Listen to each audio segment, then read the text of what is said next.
20 minutes. What happened? What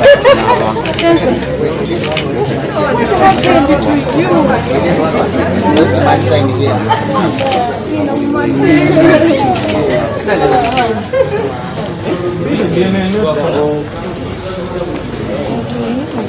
Olunaku lwe bakutikira degree ngate waze kuwoza gwa bululu kolaba nga libabuza ate twabirina ne bakubuza lwaki olina abasirikale bali bameka lirobera nabo wabafuna ddi ani yabakuwa bava mu kitongole ki ate nga waze kuwoza gwa bululu kwegamba kiraga nti ebyokumbuuza bambi bibabuze ne badda ku ebyo ebitakwatagana na kulonda so mubirabye era mubyebyo yawo obuwanguzi olaba naawe olabulabi totalaba omuntu ogamba nti obululu obwabbibwa n'olemerera okulaga kooti nti bwabbibwa ate kati oba olinda ki lwaki ombuuza olunaku lwe bantikira diguri ng'ate nazikuwoza gwa bululu kiba kitegeeza ki nti okimanyi nawangula kati kumalire ku budde ku diguri gye nafuna komalire ogudde ku bakuumi ku basirikale abankuuma obeera ne mundu oba tebaba nazo bakukuuma lwe bakukwata oba tebakukuuma nakugamba dda kumala biseera byange kwagala kuntawaanya nve mbyobufuzi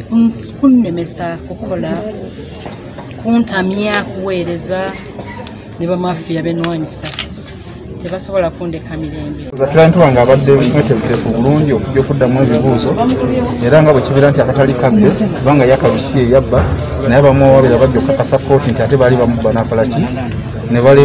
bagezaako okumubba akalulu ate ne kabalemu okubbira ddala kubanga badde bamubuuzaako okukwata ba agents be kimanyiddwa omuntu alina okubeera ne ba polling agents ku polling stations ez'enjawulo ababe tebaaliyo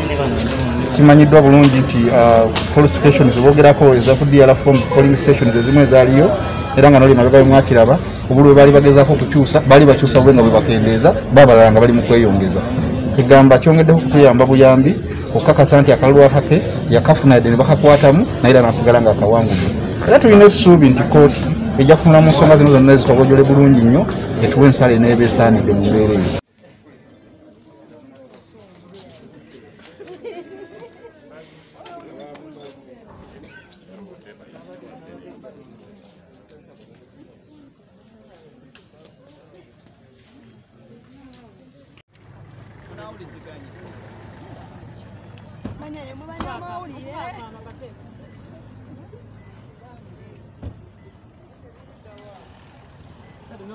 Mukola